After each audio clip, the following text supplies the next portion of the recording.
ஓம் சக்தி அம்மா அருள்மிகு பங்காரு சித்தர் அருளாசியுடன் மேல்மருவத்தூர் ஆதிபராசக்தி சித்தர் பீடத்தில் ஆகஸ்ட் 14-15 தேதிகளில் 55வது ஆடிப்பூர கஞ்சி வார்ப்பும் சுயம்பு அன்னைக்கு பாலாபிஷேகமும் நடைபெறும். செவ்வாடி தொண்டர்கள், பக்தர்கள் மற்றும் பொதுமக்கள் அனைவரும் கலந்து கொண்டு அன்னையின் அருள் பெற கோவை, திருப்பூர் மாவட்டங்கள் சார்பாக அன்புடன் அழைக்கின்றோம். தொகுதி மறுசீரமைப்பு தொடர்பாக தமிழக முதல்வர் தலைமையில் இன்று எம்பிக்கள் கூட்டம் நடைபெற இருக்கிறது. எம்பிக்கள் கூட்டத்தை திமுக, அதிமுக உள்ளிட்ட கட்சிகள் புறக்கணிப்பதாக தெரிவித்திருக்கின்றன. இந்த நிலையில் எம்பிக்கள் கூட்டத்தில் பங்கேற்கும் காங்கிரஸ் உள்ளிட்ட தவிக கூட்டணி கட்சியினுடைய எம்பிக்களும் இதில் பங்கேற்கிறார்கள். இது தொடர்பான கூடுதல் விவரங்களோடு சீரா சந்தனம் இணைந்திருக்கிறார். சந்தனம், கூட்டம் நடக்கக்கூடிய அரங்க நம்ம காட்சிகள்ல பார்க்கிறோம்.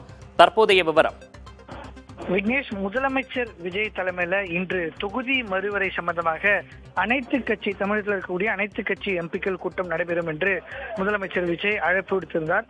இந்த கூட்டத்தில் பங்கேற்க மாட்டோம் என்று திமுக, அதிமுக, அதே போன்று பாமக, மக்கள் நீதி மையம், தேமுதிக உள்ளிட்ட கட்சிகள் அறிவித்திருந்தாலும் கூட காங்கிரஸ், விசிக, 2 கம்யூனிஸ்ட் கட்சிகள், ஐயுஎம்எல், மதிமுக ஆகிய கட்சிகளை சார்ந்த நாடாளுமன்ற உறுப்பினர்கள் இந்த ஆலோசனை கூட்டத்தில் பங்கேற்க இருக்காங்க. இதற்கான ஏற்பாட்டு பணிகள் கலைவாணரங்கில் மிக தீவிரமாக நடைபெற்று வருகிறது. டீலிமிட்டேஷன் பில், திருத்திய டீலிமிட்டேஷன் பில்லை நாடாளுமன்றத்தில் மீண்டும் கொண்டு வருவதற்காக மத்திய அரசு திட்டமிட்டிருக்கக்கூடிய நிலையில் தமிழகத்திற்கு இதனால் எந்த ஒரு பாதிப்பும் ஏற்படாத வகையில் அடுத்த கட்டமாக இந்த விவகாரத்தை கையாள்வது தொடர்பாக இந்த ஆலோசனை கூட்டத்திற்கான ஏற்பாடு முதலமைச்சர் விஜய் தரப்பிலிருந்து செய்யப்பட்டிருப்பதாக தெரிகிறது.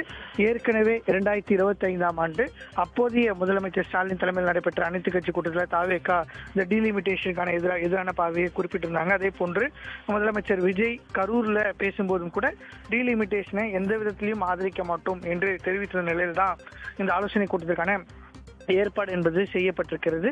திமுகவை பொறுத்த வரைக்கும் டீலிமிட்டேஷன் பில்லை பார்த்தது பிறகு இது தொடர்பாக முடிவு எடுக்கப்படும் என்று தெரிவித்திருக்கிறாங்க. அனைத்து கட்சி கூட்டத்தில் குறிப்பிட்டது போலவே 2025ஆம் ஆண்டு தற்போது இருக்கக்கூடிய எண்ணிக்கை தமிழகத்தினுடைய பிரதிநிதித்துவம் 7.18 இருக்கிறது.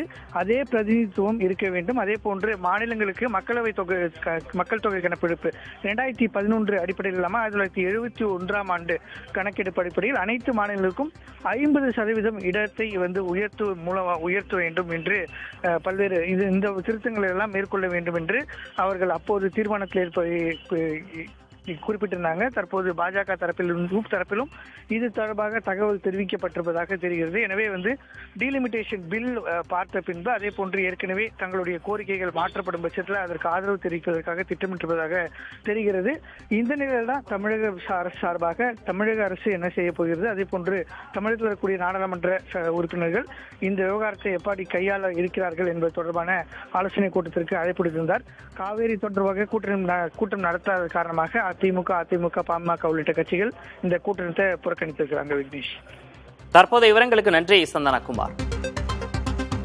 ஓம் சக்தி அம்மா அருள்மிகு பங்காரு சித்தர் அருளாசியுடன் மேல்மருவத்தூர் ஆதிபராசக்தி சித்தர் பீடத்தில் ஆகஸ்ட் 14-15 தேதிகளில் 55வது ஆடிப்பூர கஞ்சி வார்ப்பும் சுயம்பு அன்னைக்கு பாலாபிஷேகமும் நடைபெறும். செவ்வாடி தொண்டர்கள், பக்தர்கள் மற்றும் பொதுமக்கள் அனைவரும் கலந்து கொண்டு அன்னையின் அருள் பெற கோவை, திருப்பூர் மாவட்டங்கள் சார்பாக அன்புடன் அழைக்கின்றோம்.